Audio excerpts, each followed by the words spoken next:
అందరికీ నమస్కారం. Welcome back to IT media. నేను మీ ఝాన్సీ. మన ఆయుర్వేదం ప్రోగ్రామ్కి అందరికీ స్వాగతం. నరాల బలహీనత గురించి మనం ఎన్ని వీడియోస్ చేసినా ఇంకా తక్కువే అన్నట్టు ఉన్నాయి. ఎందుకంటే చాలామంది నరాల బలహీనత గురించి చేసిన దాంట్లోనే మాకు ఇలా ఉందని కామెంట్స్ చేస్తున్నారు. And one of the comment ఏంటంటే ఈవెన్ వాళ్ళు పొద్దున్న లేస్తూ కూడా లైక్ నడవడానికి కానీ పనులు చేసుకోవడానికి కూడా ఇబ్బంది పడుతూ ఉంటున్నారంట. పటుత్వం లేకపోతుంది అంటే తనకి చాలా అంటే చిన్న ఏజ్లోనే నరాల బలహీనత వీక్నెస్ అనేది వస్తుంది. ఇప్పుడు జస్ట్ ఇలా ఫోల్డ్ చేయలేకపోవడం, తినేటప్పుడు తినలేకపోవడం ఇలాంటివి కూడా ఫేస్ చేస్తున్నారట. మనకి చూస్తే ఏమనిపిస్తుంది, తినడానికి కూడా ఎంత రైస్ కలుపుకొని తినడానికి కూడా ఈ చేతులన్నీ తిమ్మెర్లు వస్తున్నాయి, ఇవి సహకరించట్లేదంటే సిచ్యువేషన్ ఎంత వరస్ట్గా ఉందో అర్థం చేసుకోవచ్చు. సో ఇలాంటి చాలా చిట్కాలు మీకు అందించే ప్రయత్నం మేము చేస్తాం. మీకు ఎలాంటి ఆరోగ్య సమస్యలు ఉన్నా కానీ కామెంట్స్ రూపంలో తెలియజేస్తే తప్పకుండా మీ సమస్యకి పరిష్కారం చెప్పే ప్రయత్నం చేస్తాం. అయితే ఈరోజు మనతో ఉన్నారు 35 ఏళ్లుగా ఆయుర్వేద వైద్యంలో తనకంటూ ఒక గుర్తింపు తెచ్చుకున్న, తనదైన మార్క్ సృష్టించిన చిట్టుపొట్ల మధుసూదన్ శర్మ గారు. నమస్తే సార్. నమస్తే సార్. చిన్న పెద్ద అన్ని తేడా లేకుండా నర్వ్స్ వీక్నెస్ అనేది వస్తుంది. కొంతమంది కాళ్ళు వీక్గా అనిపిస్తున్నాయి అంటున్నారు, కొంతమంది చేతులు వీక్గా అనిపిస్తున్నాయి అన్నారు. పట్టుత్వం ఉండట్లేదు, పని లేకపోతున్నాము, ఈ వీక్నెస్ వల్ల చాలా డిఫికల్ట్ అవుతుంది మా లైఫ్ అనేది చాలామంది చెప్తున్న విషయం. సో అసలు ఈ నరాల వీక్నెస్ ఎందుకు వస్తుంది? వంశపారంపర్యంగా వస్తుందా, మనం డైలీలో మనం చేసుకునే పనుల వల్ల వస్తుందా, స్మోకింగ్ డ్రింకింగ్ ఇలాంటి వల్ల వస్తుందా?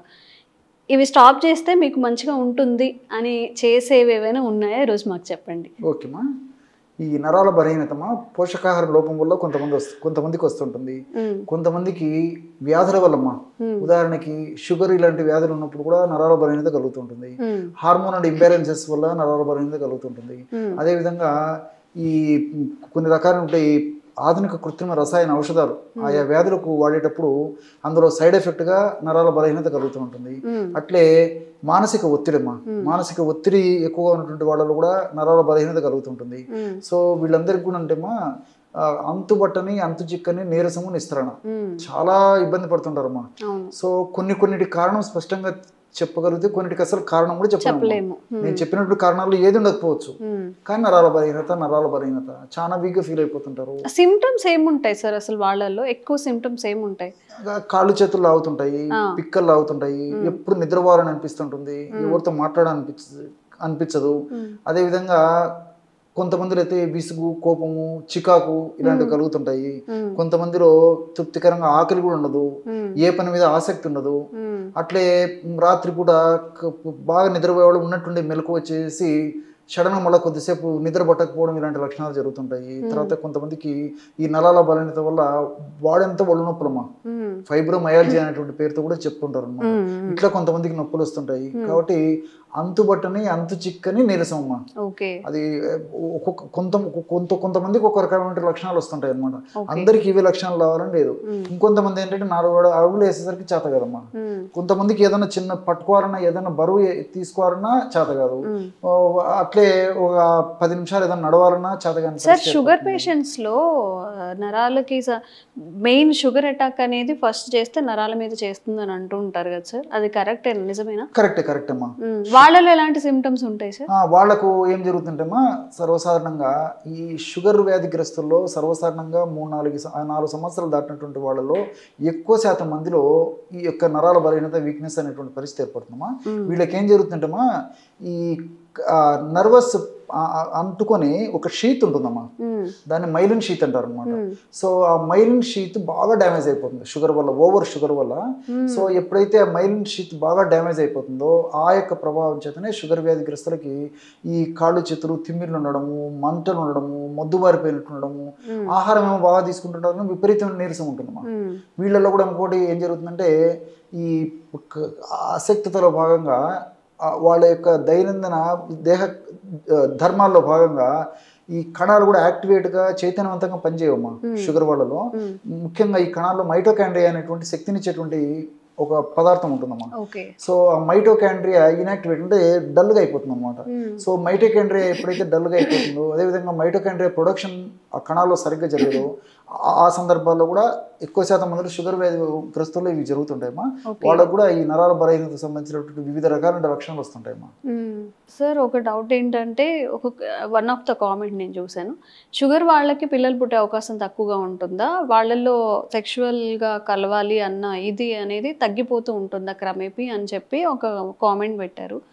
దీనికి మీ ఆన్సర్ ఏంటి సార్? అదేమ్మా, సర్వసాధారణంగా ఏం జరుగుతుందమ్మా, ఒక 4-5 సంవత్సరాలు షుగర్ వచ్చి క్రమక్రమంగా వచ్చినటువంటి వాళ్ళలో ఎక్కువ శాతం మందిలో మాత్రం కూడా శృంగార సామర్థ్యము, అదేవిధంగా ఈ సంతానానికి సంబంధించినటువంటి ఇబ్బందులు, సంతానం కలగకపోవడం అనేటువంటి పరిస్థితులు కూడా ఏర్పడుతుంటాయమ్మా.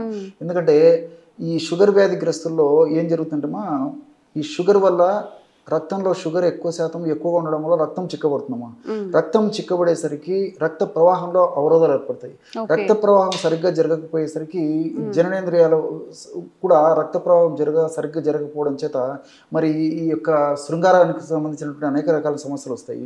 రెండోది ఏంటంటే, ఈ షుగర్ వ్యాధి మరి కంట్రోల్లో సరిగ్గా లేకపోయినప్పటికీ, చాలా రోజుల నుంచి షుగర్ వ్యాధి ఉన్నప్పటికీ మెదడులో శృంగార సామర్థ్యానికి సంబంధించినటువంటి కొన్ని కెమికల్స్, హార్మోన్స్ ఉత్పత్తి తగ్గిపోతుందమ్మా.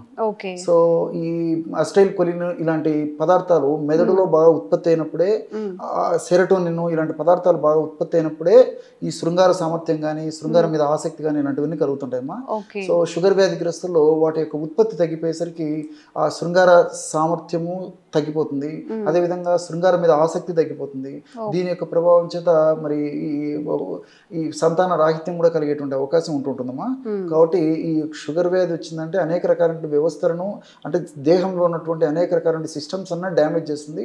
అందులో భాగంగా ఈ రీప్రొడక్టివ్ కి సంబంధించినటువంటి ఈ నర్వస్ సిస్టమ్ మీద కూడా చాలా డ్యామేజ్ చేసేస్తుందమ్మా.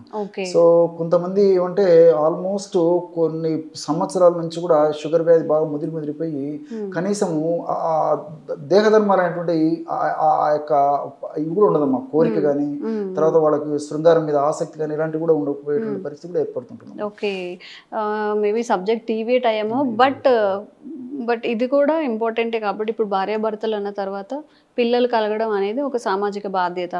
అలా కాకపోయినా సోషల్ ప్రెజర్స్ వస్తుంది కాబట్టి వీళ్ళకి ఏదైనా మెడిసిన్ కానీ లేకపోతే ఏదైనా వ్యాయామాలు అలాంటివి సజెస్ట్ చేస్తారు? ఉన్నాయమ్మా, చెప్తే కదమ్మా. వీళ్ళు ఏంటంటే ఫస్ట్ షుగర్ను కంట్రోల్ చేసుకోవాలమ్మా, ఫస్ట్ అండ్ ఫార్మోస్ట్. రెండవది మంచి పోషకభరితమైనటువంటి ఆహారం తీసుకోవాలి. జంక్ ఫుడ్, ఫాస్ట్ ఫుడ్స్ ఇట్లా లేకుండా టయానికి ఫుడ్ తీసుకుంటున్నాలి. కంపల్సరీగా వారంలో 5 రోజుల పాటు అరగంట నుంచి 30 గంట వాకింగ్ కానీ, జాగింగ్ కానీ, స్కిప్పింగ్ కానీ, స్విమ్మింగ్ కానీ, రన్నింగ్ కానీ జీవన శైలిలో, జీవన విధానంలో, లైఫ్ స్టైల్ మాడిఫికేషన్లో ఖచ్చితంగా అమలు చేసుకుంటారు. ఎక్సర్సైజ్ అనేది పార్ట్ ఆఫ్ ద డే చేసుకోవాలి ఇక లైఫ్ లో వాళ్ళు. అలాంటి జాగ్రత్తలు తీసుకున్నప్పుడు ఇబ్బంది లేకుండా ఉండేటువంటి పరిస్థితి ఏర్పడుతుంది. వీళ్ళు న్యాచురల్ ఫుడ్, ముఖ్యంగా ఈ డ్రై నట్స్, తర్వాత ఈ డ్రై ఫ్రూట్స్, వెజిటబుల్స్, తర్వాత ఈ ఫ్రూట్ జ్యూసెస్, ఈ దానిమ్మ రసము, అదేవిధంగా ఈ పుచ్చకాయ రసం ఇలాంటి బాగా తీసుకోవడం వల్ల మరి ఆ షుగర్ వ్యాధిగ్రస్తుల్లో కూడా ఈ శృంగార సామర్థ్యం బాగా చెప్పుకోదగ్గ స్థాయిలో బాగా ఇంప్రూవ్మెంట్ వస్తుందమ్మా. శృంగార సామర్థ్యం పెరగడమే కాకుండా మరి సంతానానికి ఇబ్బందులు కూడా కలుగుతాయని చెప్పాను కదమ్మా. ఎందుకంటే ఈ టెస్టోస్టెరాన్ హార్మోన్ ఉత్పత్తి తగ్గిపోతుంది మగవాళ్ళలో. సో టెస్టోస్టెరాన్ హార్మోన్ ఉత్పత్తి తగ్గిపోయేసరికి మరి ఆ యొక్క ప్రభావము శుక్రకణాల ఉత్పత్తి మీద పడుతుంది. అదేవిధంగా కోరికల మీద పడినప్పటికీ ఆ కోరికలు, తర్వాత ఈ సామర్థ్యం మీదే కాకుండా శుక్రకణాల యొక్క ఉత్పత్తి మీద కూడా టెస్టోస్టెరాన్ ప్రభావం ఉంటుంది అనమాట. సో ఎప్పుడైతే మరి నేను చెప్పినట్టు ఈ పుచ్చకాయ రసం కానీ, దానిమ్మ రసం ఇలాంటివి తీసుకోవడం వల్ల ఏమైతుందంటే టెస్టోస్టెరాన్ ఉత్పత్తి కూడా బాగా జరిగేసేసి ఆ మంచి క్వాలిటీ సెమెన్ ప్రొడ్యూస్ అయ్యడానికి అవకాశం ఏర్పడుతుంది. సో దానివల్ల మంచి యూజెస్ ఉంటాయి. ఓకే సార్, ఇప్పుడు ఇవంతా కూడా మనం మగవాళ్ళ గురించి మాట్లాడుకున్నాం. ఇప్పుడు ఆడవాళ్ళకు కూడా షుగర్ వచ్చి ఒక 5 years 4 years అయిన తర్వాత, వాళ్ళ మ్యారేజ్ లైఫ్ అయిన తర్వాత వాళ్ళకు కూడా సిమిలారిటీస్ సేమ్గా ఉంటాయా? వాళ్ళలో కూడా ఇలాంటి ఇష్యూస్ ఉంటాయా? మగవాళ్ళతో పోల్చుకుంటే ఆడవాళ్లకు కొద్దిగా తక్కువ ఉంటాయమ్మా. అంటే ఫర్ ఎగ్జాంపుల్ 100 మంది మగవాళ్ళకు ఈ ప్రాబ్లం ఉంటే దాదాపు 60-70 మంది, ఇంచుమించు 80 మంది కూడా ఆడవాళ్ళలో ఈ ప్రాబ్లమ్స్ ఉంటాయి. సో వాళ్ళకు సంబంధించినటువంటి కూడా ఈ యూట్రస్లో, అంటే గర్భసంచిలో గడ్డలు రావడం కానీ, అదేవిధంగా ట్యూబ్స్ దెబ్బతినడం కానీ, తర్వాత అండాలు సరిగ్గా విడుదల కాకపోవడం కానీ, లేకపోతే ఈ పీసీఓడి అనేటువంటి సమస్య రావడం కానీ, ఇలాంటి సమస్యలు రావడం వల్ల దీంతోపాటు మరి సహజసిద్ధమైనటువంటి దేహధర్మాలైనటువంటి ఈ శారీర ధర్మాలైనటువంటి కోరికలు కూడా ఆడవాళ్ళలో హార్మోనల్ ఇంబ్యాలెన్స్ కూడా తగ్గిపోయేటువంటి పరిస్థితి ఏర్పడుతుందమ్మా. సో ఇవన్నీ కూడా ఈ సంతాన రాహిత్యానికి దోహదం చేస్తాయమ్మా. కాబట్టి షుగర్ అనేటువంటిది రాకుండా చూసుకోవడం చాలా చాలా మంచిది. ఒకవేళ అనివార్య కారణాల వల్ల మన ఒక బ్యాడ్ దురదృష్టం వల్ల షుగర్ వచ్చినప్పటికీ ఎటువంటి పరిస్థితుల్లో ఆ షుగర్ ను పెంచుకోకుండా ఖచ్చితంగా నియంత్రణ ఉంచుకోవాలి. ఓకే ఓకే సార్, షుగర్ గురించి ఎందుకు అడిగానంటే ఏది చేసినా మనకి షుగర్ అనేది రిలేట్ అయ్యే ఉంటుంది. మా షుగర్ చుట్టూ కొన్ని వ్యాధులు ఉంటాయి. ఏది చెప్పినా కానీ షుగర్ వాళ్ళని ప్రత్యేకంగా ట్రీట్ చేయాల్సి వస్తుంది. ఎందుకంటే వాళ్ళకి ఏం తినాలన్నా అవ్వదు, లేకపోతే ఏమైనా అందరికీ ఏవైతే పడతాయో వాళ్ళకి అవి పడవు, అసలు వాళ్ళు అవి తీసుకోకూడదు. సో అందుకని చేసే ప్రయత్నం ఇది. తప్పుగా తీసుకోకండి, పిచ్చి కామెంట్స్ అయితే పెట్టకండి. ఒక హెల్త్ రిలేటెడ్ ఇష్యూని అలాగే చూడండి, తప్పుగా ఆలోచించకండి. సార్ ఇప్పుడు ఓకే షుగర్ వాళ్ళని పక్కన పెట్టేస్తే మన నరాల వీక్నెస్ గురించి మాట్లాడుకుంటున్నాం కాబట్టి ఈ నరాల వీక్నెస్ పోవడానికి ఆహారంలో మనం ఫుడ్ అనేది ఎలాంటి ఆహార పదార్థాలు చేస్తే మంచిది అంటారు? బాగా రోజు మనం తీసుకునే ఆహారంలో అట్లీస్ట్ 50% న్యాచురల్ ఫుడ్ తీసుకోవాలమ్మా. ఈ కుక్డ్ ఫుడ్ 50% వరకు పరిమితం చేసుకోవాలి. అది తప్పదు కాబట్టి, ఎందుకంటే మన జీవన విధానాలు అలా ఉన్నాయి కాబట్టి అట్లీస్ట్ 50% కుక్డ్ ఫుడ్, సో మిగతా 50% న్యాచురల్ ఫుడ్ తీసుకోవడం చాలా చాలా మంచిదమ్మా నరాల బలహీనత తగ్గడానికి. సో పళ్ళ రూపంలో తీసుకోవచ్చు, డ్రై నట్స్ రూపంలో తీసుకోవచ్చు, డ్రై ఫ్రూట్స్ రూపంలో తీసుకోవచ్చు, సలాడ్స్ రూపంలో తీసుకోవచ్చు, స్ప్రౌట్స్ రూపంలో తీసుకోవచ్చు. మనసుంటే మార్గం ఉందమ్మా. సో ఏ పద్ధతిరైనా డైలీ మనం తీసుకునే ఆహారంలో 50% ఇలాంటి ఆహారం తీసుకుంటే చాలా చక్కగా ఉపయోగపడుతుంది. అదేవిధంగా నో ఆయిల్ నో బాయిల్ అనే కాన్సెప్ట్ కూడా ఈ మధ్య కాలంలో వస్తుందమ్మా. అంటే ఆయిల్ అంటే మనం కృత్రిమంగా తయారు చేస్తున్నటువంటి ఆయిల్ ని ఎంత కంట్రోల్ చేసుకోగలిగితే ఎంత మంచిదమ్మా.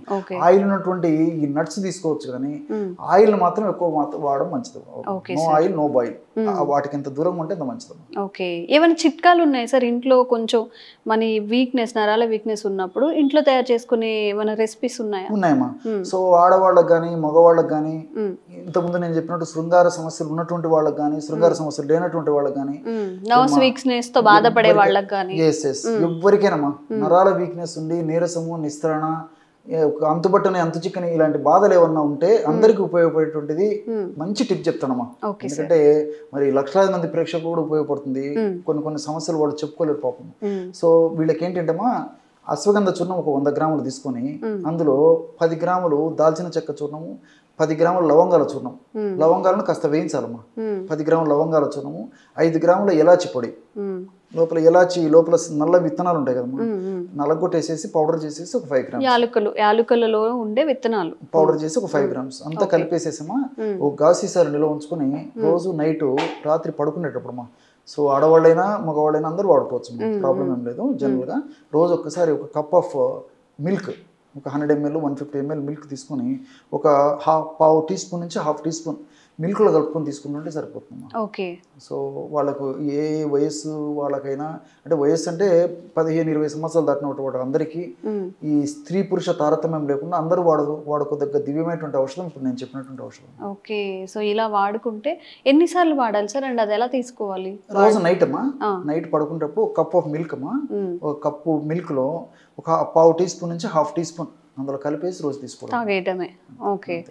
చాలా బాగా ఒక 2-3 months యూస్ చేయాలంటారా? తీసుకోవచ్చు. లాంగ్ ఒక 2 months 3 months చేస్తే రిజల్ట్స్ కూడా బాగా ఎంకరేజింగ్ ఉంటాయి. ఓకే. సో సార్ చెప్పిన ఈ రెసిపీ అనేది ట్రై చేయండి. మీకు ఎలా అనిపించింది, ఇంతకు ముందుతో పోలిస్తే ఒక 1 month or 15 days వాడిన తర్వాత మీకు మీ బాడీలో చేంజెస్ ఏమని కనిపిస్తున్నాయో కామెంట్స్ రూపంలో తెలియజేయండి. ఇంకెలాంటి హెల్త్ ఇష్యూస్ కూడా మీరు ఫేస్ చేస్తున్నా కానీ కామెంట్స్ చేయండి, తప్పకుండా వీడియో చేసే ప్రయత్నం చేస్తాం. Thank you sir. Sir, one life lesson what medicine has taught you. Whatever you can do without expecting. But I really believe మన పాజిటివ్ యాటిట్యూడ్ ఉంటేనే మనం ఏదైనా సాధించగలం. గట్ ని మనం కరెక్ట్ గా డీల్ చేసినట్లయితే అది మనకి పాజిటివ్ హార్మోన్స్ ని రిలీజ్ చేస్తుంది. షుగర్ వచ్చిన వాళ్ళ పరిస్థితి ఏంటి? పొట్ట దగ్గర పెరిగితే దాన్ని ఆండ్రాయిడ్ అంటారు, ఆండ్రాయిడ్ ఫోన్ కదా. అసలు థాట్స్ ఎందుకు వస్తాయి? బ్రెయిన్ డెడ్ అంటే దానికి ప్రపంచం అంతా కూడా కొన్ని నిర్దిష్టమైనటువంటి లక్షణాలు. మానసికంగా ధైర్యంగా ఉంటే క్యాన్సర్ జయించవచ్చు. You are a doctor for a cause, sir. అంతే. వాళ్ళకి వచ్చిన ఆదాయం కాకుండా ఫ్రీ సర్వీస్ ఎంతమందికో చేస్తారు.